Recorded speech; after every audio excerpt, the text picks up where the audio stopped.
Oke, sebelumnya Assalamualaikum warahmatullahi wabarakatuh. Terima kasih kehadirannya adik-adikku semua, siswa-siswi dari MI Ma'arif Menungkring atas kehadirannya di rumah saya. Dan berkaitan dengan hari ini, maksud dan tujuan dari adik-adik semuanya, saya secara pribadi keluarga terima kasih dan semoga kegiatan ini dapat bermanfaat. Berkaitan dengan pertanyaan tadi tentang berapa lama yang saya itu menjadi ketua Banser, itu belum begitu lama. Jadi semenjak bulan Februari 2020, jadi setelah adanya konferensi anak cabang Gerakan Ansor Kecamatan Pilan pada tanggal 19 Januari 2020 bertempat di SMP Trisula, Desa Dusun Ponggo, Desa Taman Agung, Kecamatan Pilan sampai saat ini.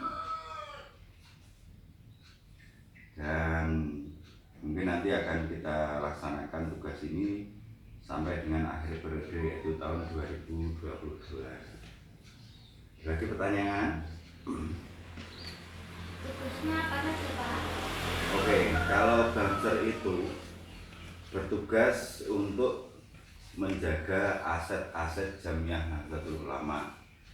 Dalam hal ini organisasi NU itu kan punya aset-aset banyak sekali, baik gedung, baik sekolah. Yang dalam hal ini kalau di sekolah NU tergabung atau di dalamnya itu ada lembaganya namanya LP Ma'arif, itu gedungnya banyak sekali. Ada aset-aset lain yang sifatnya juga tidak hanya fisik, non fisik juga banyak. Contoh saja seperti pengajian yang dilaksanakan di jamaah-jamaah yang notabene dilakukan oleh Jamiah NU Ranting di Kecamatan Pilan. Ini seperti contohnya ada pengajian Ahad pagi, ada kegiatan-kegiatan sosial yang lain yang sifatnya bersentuhan langsung dengan masyarakat. Ini yang non fisik. Hal yang tadi sudah saya sampaikan berkaitan dengan pengamanan. Yang kedua yang non fisik juga pengamanan seperti ini. Dan yang ketiga adalah membantu masyarakat. Dalam hal ini karena Banser ini juga sebagai organisasi yang ada di negara Indonesia, makanya juga ikut berperan aktif untuk menyukseskan apa yang menjadi program-program pemerintah. Seperti itu. Apalagi Banser itu apa dan bagaimana syarat untuk menjadi anggota Banser itu? ya, Banser itu adalah kader intinya Ansor. Jadi kalau ada orang yang pengen ikut Banser, dia harus masuk Ansor dulu melalui PKD.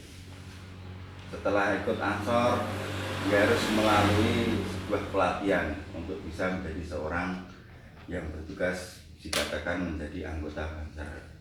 Ada prosesnya. Lagi, Saat ini di Muntilan sendiri anggota Banser ada berapa, Pak? kalau saat ini yang ada data yang saya ketahui itu kurang lebih ada 150. Namun itu yang ada di data terakhir kami. Tapi nanti akan kita perbarui juga karena banyak Banser-Banser senior yang bisa dikatakan mereka ini juga setiap saat juga masih siap untuk kita panggil apabila mereka memang kita butuhkan untuk kegiatan-kegiatan yang sifatnya diperbantukan. Jumlahnya juga tidak sedikit. Dari semenjak berdirinya tahun Banser di Mulan itu sekira tahun 80-an sampai sekarang. Ini masih banyak juga yang masih hidup ya. Oke, pertanyaan lagi. Bapak sendiri menjadi Banser sejak tahun berapa? Dan apa suka dan dukanya? Oke, saya ikut Banser itu semenjak kurang lebih tahun 2012.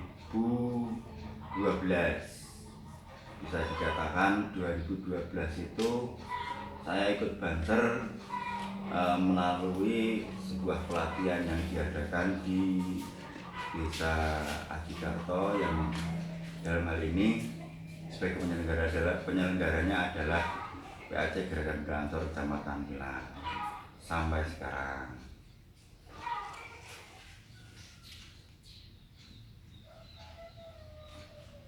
Lagi Menjadi Banser itu untungnya apa toh, Pak? oke, saya tadi saya sambung ya.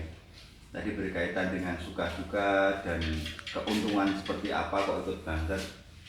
Banyak suka dan duka yang saya rasakan menjadi ikut Banser. Banser itu intinya kader inti Ansor. Kalau di NU itu tentaranya NU. Jadi segala hal apapun yang berkaitan dengan organisasi NU, kontak fisik ataupun non fisik, dalam hal ini seperti tugas yang saya sampaikan tadi di awal, ini Banser harus menjadi garda di depan atau menjadi motor penggerak yang ada di depan sebagai bentengnya ulama untuk menjaga kiainya NU dari segala nanti tantangan yang ada di lapangan atau di situasi dan kondisi di masyarakat. Untungnya, untung menjadi Banser itu adalah satu, tak lain adalah menambah hirup perjuangan. Itu kalau di Banser itu bisa dikatakan karena kader inti Ansor, jadi mereka juga harus benar-benar bisa dikatakan semangatnya juga harus melebihi dari kader-kader yang lain. Yang pertama. Yang kedua, sukanya Banser itu walaupun tidak digaji, tapi mereka yakin setiap melaksanakan tugas, setiap melaksanakan kegiatan, asalkan didasari dengan rasa ikhlas, di hati itu tetap bahagia. Dan yang sudah dirasakan sahabat-sahabatnya ikut Banser itu, walaupun tidak mendapatkan imbalan dari organisasi, mereka ini sudah diyakinkan dari rezekinya, dari segala sesuatunya, kebutuhan hidupnya insya Allah dijamin sama Allah SWT. Dan saya merasakan itu, dan alhamdulillah sekali sampai saat ini saya masih bisa menikmati Banser. Ada lagi pertanyaan? Saya sering melihat di YouTube Banser sering mengadakan pelatihan dasar untuk anggota baru. Itu gunanya untuk apa, Pak? Oke. Pelatihan dasar anggota Banser baru itu adalah namanya Diklasar, pendidikan latihan dasar bagi anggota Ansor yang akan masuk di dalam Banser, karena Banser ini badan semi otonomnya Ansor. Jadi kalau sudah ikut Banser, tidak serta-merta mereka harus berdiri sendiri, tidak, tapi mereka diberikan kewenangan untuk melaksanakan setiap kebijakan, walaupun kebijakan itu tetap harus berkoordinasi dengan pimpinan Gerakan Ansor, karena mereka dibentuk oleh Ansor. Jadi di Diklasar ini adalah untuk sebagai pintu masuk untuk menjadi anggota Banser. Kalau belum di Diklasar ini, secara aturan organisasi belum diperbolehkan untuk memakai ataupun membawa atribut Banser yang ada banyak logonya itu. Seperti itu. Apa peran Banser sendiri untuk negara ini, Pak? Oke. Banser ini berperan banyak sekali. Jadi sebelum Indonesia merdeka itu secara sejarah ya saya ceritakan yang saya ketahui. Sebelum Indonesia merdeka itu Banser sudah ada. Itu dulu Banser berdiri kurang lebih kalau tidak salah 1936. Ini pertama kali ya, sebelum Indonesia merdeka. Melalui perjalanan waktu akhirnya Banser benar-benar berdiri itu di Malang. Itu setelah tahun berapa ya, kurang lebih tahun 60-an ya, kurang lebih seperti itu. Dan mengalami kejayaan sampai sekarang ini dengan adanya era digitalisasi. Ini perkembangan Banser kurang lebihnya seperti itu. Dan anggota Banser itu juga banyak sekali, baik yang tercatat maupun yang tidak tercatat. Kalau di Magelang itu mulai dari pendidikan Kartikanawa 1 sampai Kartikanawa yang terakhir berapa? Kartikanawa 7 atau 8 ya, kurang lebihnya seperti itu. Kalau yang dimulai itu Kartikanawa 25 tahun 2018. Ada lagi? Ada program Banser untuk pengenalan di sekolah-sekolah, Pak? Oke, mulai kepengurusan saya ini itu kita sudah melaksanakan kegiatan yang sifatnya pendekatan dengan pihak sekolah. Seperti yang kita telah lakukan pada bulan Februari, setelah itu pada peringatan Hari Ibnu itu juga kita lakukan dengan kita hadir di sekolah di SMP Trisula dan MI Ma'arif Ponggol. Itu juga kita hadir di SMP MTS Ma'arif 2 Munilan, juga kita mencoba untuk mengenalkan diri di sekolah-sekolah yang di bawahnya, dalam artian di TK.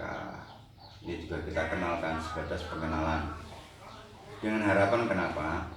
Bahwasanya profesi Banser ini bukan profesi yang profit, bisa dikatakan menghasilkan uang, tapi keinginan kami adalah menumbuh kembangkan, memberikan pemahaman awal kepada kader-kader NU yang ada di pendidikan, khususnya di lembaga pendidikan Ma'arif ini, bahwasanya Banser itu seperti apa sih, gunanya bagaimana sih, lalu kalau tidak ada Banser akan jadi seperti apa sih NU itu dan lain sebagainya. Kita hanya memberikan wawasan-wawasan itu.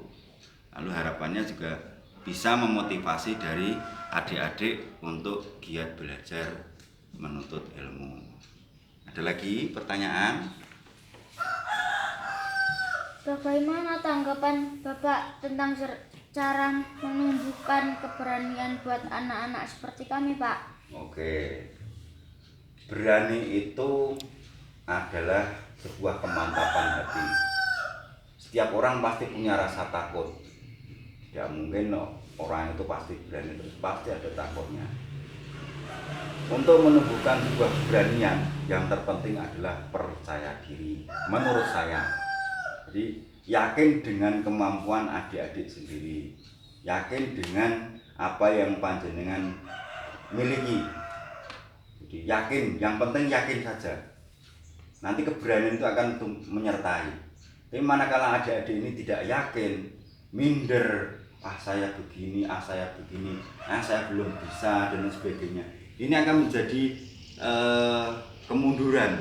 Adik tidak berani, adik minder, adik disuruh ngapain juga nggak akan jalan, nggak akan melaksanakan itu. Tapi manakala adik-adik ini yakin, manakala adik-adik ini percaya terhadap kemampuan adik-adik sendiri, itu akan menumbuhkan keberanian. Dengan hal kata, percaya diri itu juga tidak boleh sombong, tapi percaya diri itu percaya dengan keyakinan dan percaya dengan kemampuan adik-adik sendiri. Itu yakin akan menunjukkan sebuah keberanian. Ada lagi pertanyaan? Apa pesan Bapak buat teman-teman kami di MI Ma'arif Gunung Preni? Oke, adik-adik semua, ini saya sangat salut sekali dengan kegiatan semacam ini. Intinya ke depan saya berharap kepada adik-adik di MI Ma'arif Gunung Pring khususnya, ini tuntutlah ilmu setinggi-tingginya, belajar yang giat, taati orang tua dan guru. Itu saja tugas adik-adik semua adalah hanya itu, bukan yang lain. Jadi tadi apa? Menuntut ilmu dengan sebaik-baiknya, lalu rajin untuk melaksanakan kegiatan di sekolah, baik rajin belajar, baik rajin melaksanakan tugas dari Bapak Ibu guru, dan yang ketiga menaati apa yang menjadi perintah Bapak Ibu guru dan orang tua khususnya. Karena Bapak Ibu dari Anda semua dan semua yang di rumah, ayah ibu yang ada di rumah, itu adalah juga guru. Jadi guru, kalau di sekolah punya guru, di rumah juga punya guru. Selain orang tua, juga mereka adalah guru kita. Jadi kita juga harus belajar pada orang tua kita. Karena apa? Karena orang tua itu juga mereka lebih keilmunya lebih tahu dari kita. Mereka lebih berpengalaman untuk segala ilmu yang telah dirasakan selama hidupnya. Jadi kayak itu juga ditimba ilmunya, biar nanti ke depan adik-adik semua itu menghadapi zaman, menghadapi tantangan sekarang ini, itu adik-adik punya dasar, punya ilmu, punya bekal. Nah, seperti itu. Intinya terima kasih atas kehadirannya adik-adik semua di gubuk saya yang jelek ini. Oke, ada lagi Mas Sofa? Sudah. Sekian dari saya. Wassalamualaikum warahmatullahi wabarakatuh. Waalaikumsalam warahmatullahi wabarakatuh. Dulu Mas Dadi ketahuan